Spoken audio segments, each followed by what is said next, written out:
Hey guys, Justin here at JHart Modelworks, and we have another video on the 1/24 scale Gordon Murray Automotive from Tamiya. We are getting close to wrapping up. In this video, we're going to be focusing mostly on the bodywork and getting the upper and lower chassis mated together. So I'm going to go ahead and get the camera flipped around and we can get to work.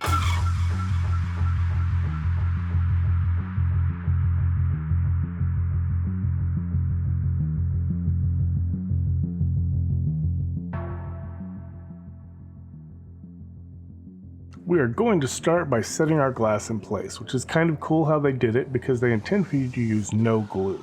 But it's kind of annoying as there are a lot of small glass parts that do not want to stay put while you're setting them. The clear parts have some tabs on them that need to get cut off and others that do not. It is imperative that you do not cut off the wrong ones as these lock the glass in. We're going to use some nippers to cut the excess nub off a little bit away from the clear part so we don't make a white mark. Then we'll come back in with a hobby knife and gently slide, not dig, the hobby knife along the edge until we slowly wear the nub down smooth.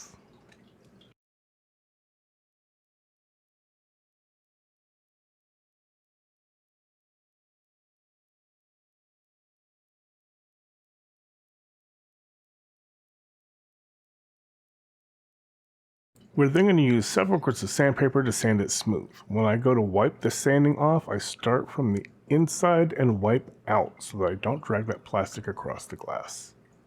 Now we're going to slot the glass into place. All those little tabs that we kept either have a slot that it slides into or will later have a bracket that sits over them to hold everything in place. I'm only going to show you one side as the other side is the exact same process.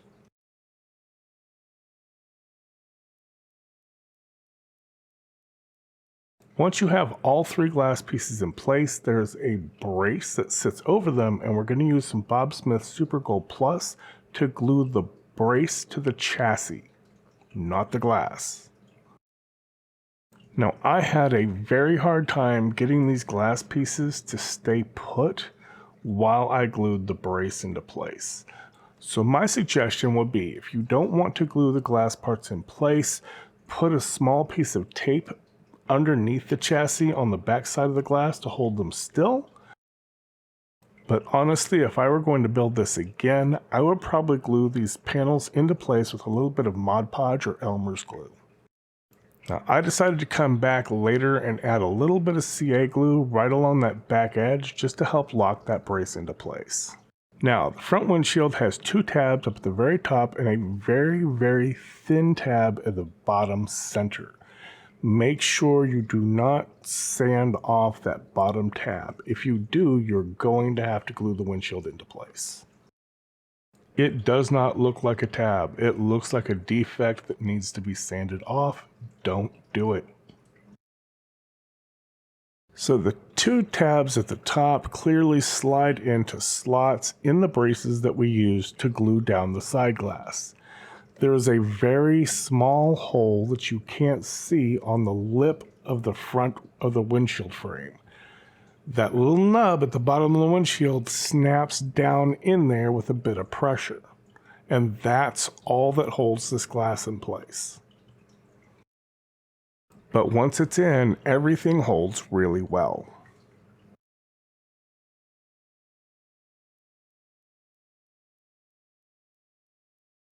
Tamiya has given us some photo etch for all the rear grills, which I have hit with some Mr. Surfacer 1500 black primer. We have a couple of metal transfers to place on this, as well as a decal and some decals for some body panels. We're going to go ahead and work on placing the metal transfers, and I had a lot of trouble lining these up. I cut off a lot of the footage of me fiddling, just trying to get them to line up. It's just kind of hard to see. Once we get that pressed down real good, we're going to go ahead and remove the clear film and in the process remove some of the black primer. That is okay, we will fix that later. Once again, I had a lot of trouble lining this one up too, and I really didn't do a very good job with it, but it's okay, you can't really tell once the car is assembled. Now the nice thing about these metal transfers is that the primer doesn't stick to them. So we resprayed the Mr. Surfacer 1500 black, and we came back in with a dry cotton bud. There's no alcohol, solvent or anything, and we just rubbed the metal transfer and the primer rubs right off.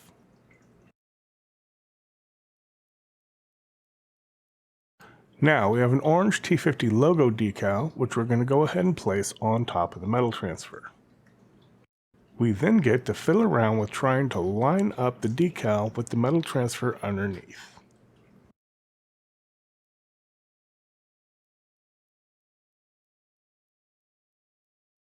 Now there are two clear parts that go inside the upper door panels. We've sprayed the back of them with silver, and each one of them gets a decal on the front. So we're going to start with applying the decal using some microset. We're then going to work to nudge that into place where we want it. And we're going to switch over to our silicone brush to help us get that positioned. And then we're going to use our cotton bud to remove any excess moisture and make sure the decal is exactly where we want it.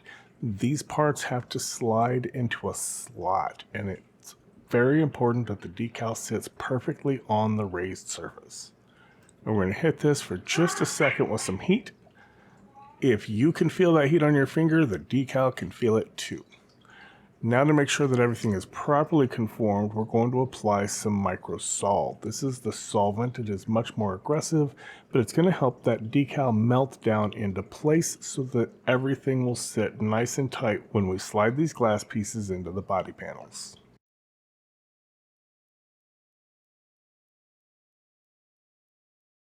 Now a little more heat will help that conform. Just a second or two on, then pull it back off. Come back in for another second or two and pull it back off. Like I said a second ago, if you can feel the heat on your fingers, the decal can as well. The decal is softer than your skin is. You don't want to keep heating the part long enough to actually melt the plastic. Once that's had a chance to dry, we're going to come back with a very gentle rollover with the cotton bud just to make sure that everything is nice and flat. Once everything's had a chance to fully dry, we're going to hit it with a coat of Mr. Color GX112 Gloss Clear just to lock it into place. Once the clear dries, we can start assembling these door panels. There are slots in the upper panels for the clear parts to sit. We'll add some Super Gold Plus to the recessed areas and then carefully set the clear parts in place. Be careful not to get glue on your fingers and get it on the body panels. Once those are in, we need to add a little CA glue to the two mount points and then carefully slot the lower door panels into place. Check the fit, and again, check your fingers. There's a lot of opportunities to get glue on your fingers here. And this is our finished door panel. Now we need to apply some glue to this recessed curved area at the top of the quarter panels. We also want to add a little bit to this recessed area going up the side as well. Then this curved black part, which I painted carbon, should just slot into place and you may hear a little click. It is fine that the black part doesn't line up with the top of the quarter panel. There's another part that comes in later that fills this in. Now to glue the quarter panels in place, we'll add a little glue to the lower edge of the chassis right above this carbon trim, and we're going to add a little bit more up here at the top right beside the storage compartments. And I want to come back and spread this out nice and thin using my pencil. I don't want any glue oozing out when I press the body panel into place. We'll set the bottom of the panel on the groove and the top just pops into place. Constantly keep checking those fingers. For the door panels, there's two mount points on the chassis, and then like the rear quarter, I'm going to add a little glue to the bottom edge as well.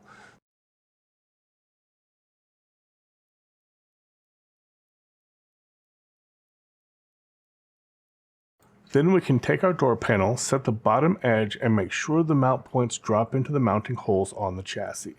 Make absolutely sure the door panel sits flush on the chassis. We will repeat that process on the other side, and then we can move on to assembling the front cowl. For this headlight base, we sprayed in Mr. Surfacer black primer, and then we cleaned off the tip of the lenses.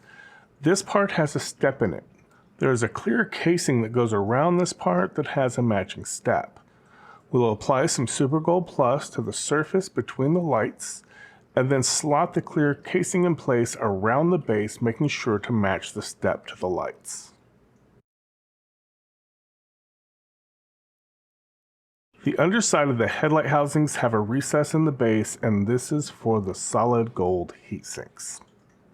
Yeah, this car's headlights have solid gold heat sinks.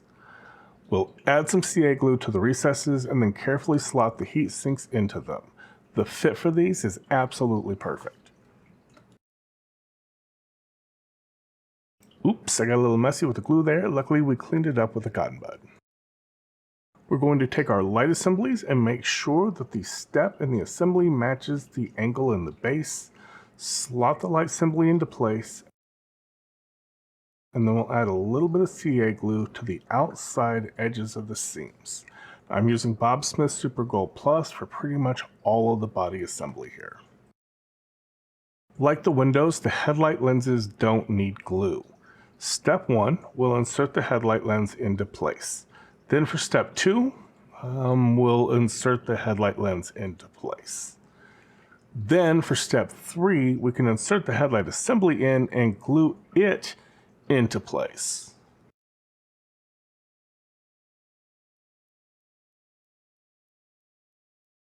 Once we have everything in place, we can then add some CA glue along all the edges. Off camera, I got that edge up in front where it meets up with the body as well, and this will lock everything into place. Now the bottom edge of the clear headlight cover does not go all the way down to the body. This is okay. It doesn't on the real car either. This allows air to flow up into the headlight assembly and draw the heat off of those gold heat sinks. With the front cowl assembled, we want to add a little CA glue to the 3 mount points on the chassis, one on each side and then down at the hole on the bottom.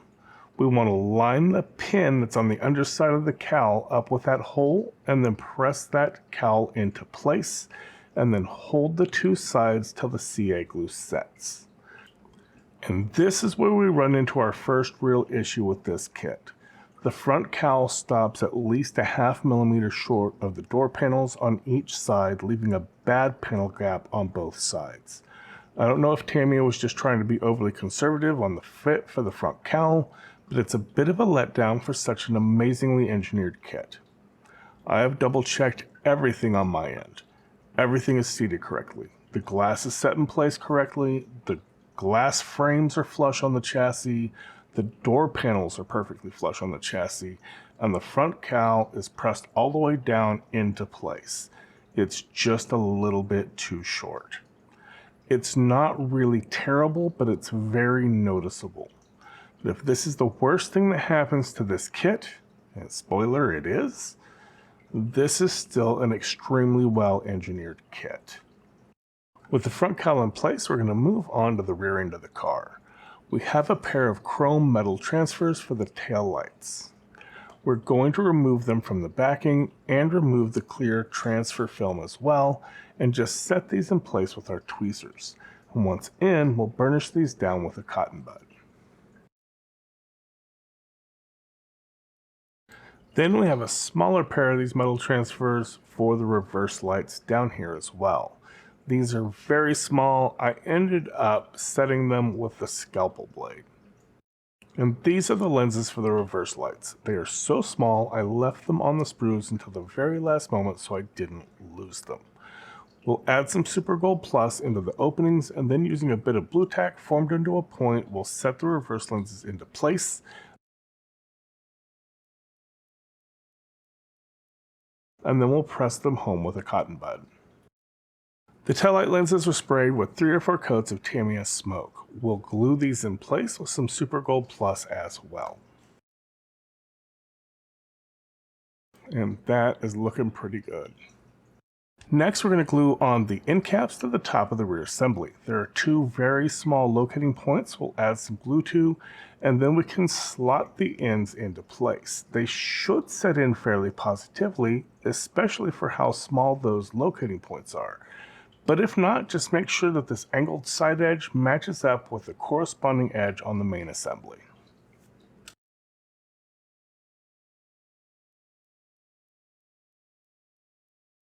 And now we're going to add all those photo etch mesh parts to the rear end.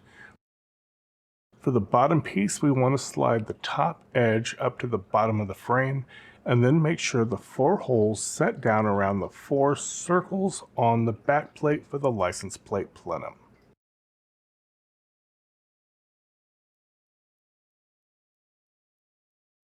We'll then add some CA glue to the 4 mount plates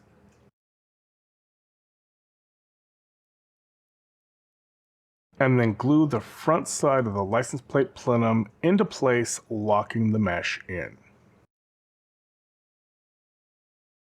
We'll then come back to the inside and add just a touch of CA glue to these 2 mount points as well. The fan grill has a notch at the top, and that needs to line up with the notch at the top inside of the housing, and like the glass, these next 3 mesh parts don't require any glue.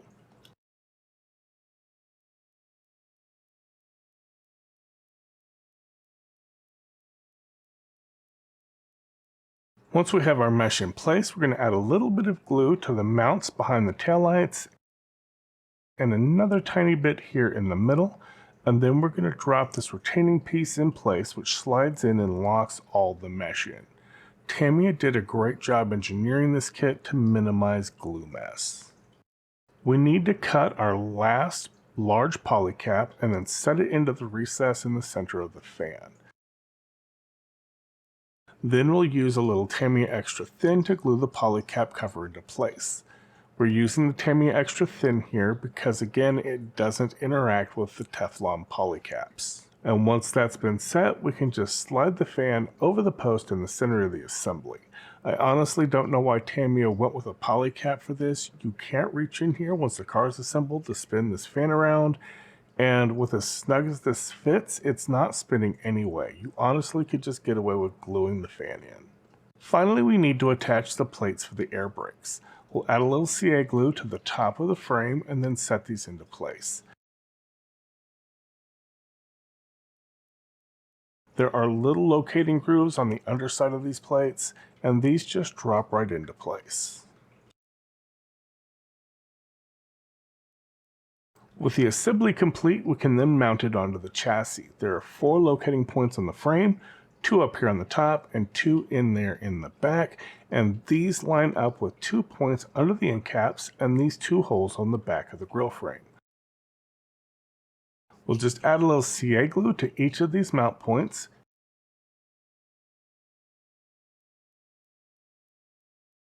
and the rear assembly should just slot into place with no drama at all.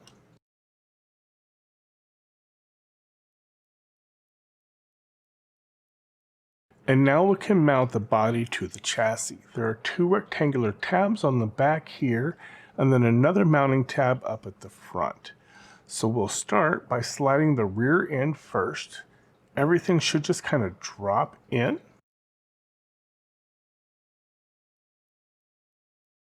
Then we'll use some tweezers to gently press these little clips on each side of the rear end, and they should just kind of click into place.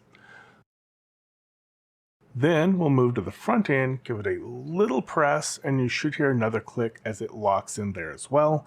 And with that, the body is on. No muss, no fuss, no glue, no mess. It just sits where it needs to be. And I think this is a good spot to end this video. And we're really close to being done. We have a little more to do on the front end, like the trunk cover and the wiper. We need to set our wheels and brakes into place, and we also need to assemble and install the engine covers, and then just wrap up a few odds and ends. I'm also looking into what I want to start next, and the short list is looking like either the Revell 37 Ford pickup, the Revell Foose 65 Impala, or possibly the Mercedes-Benz 300 SL from Tamiya.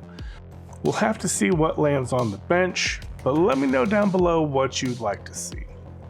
As always, guys, thanks for hanging out and building with me. I always appreciate you taking the time. If you have any questions or comments, please feel free to comment in the comment section below. And be sure to keep the comment section courteous and respectful. That's all for now, and I'll catch you guys on the next one.